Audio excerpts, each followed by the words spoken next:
খাওয়ার শেষ পাতে আমের আচার কিন্তু অনেকেই পছন্দ করেন।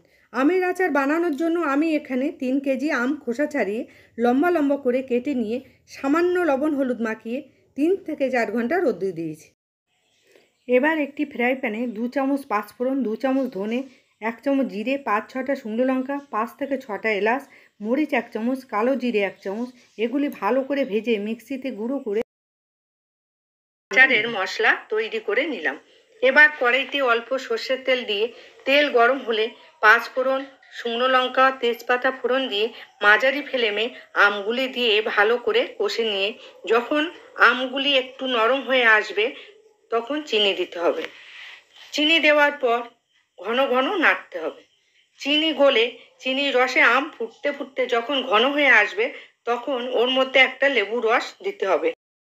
এবার আগে থেকে ভেজে রাখা মশলা এবং 1 চামচ বিট লবণ ছড়িয়ে দিয়ে নামিয়ে নিলেই তৈরি সুস্বাদু আমের আচার। ভিডিওটি ভালো লাগলে লাইক, শেয়ার এবং সাবস্ক্রাইব করুন।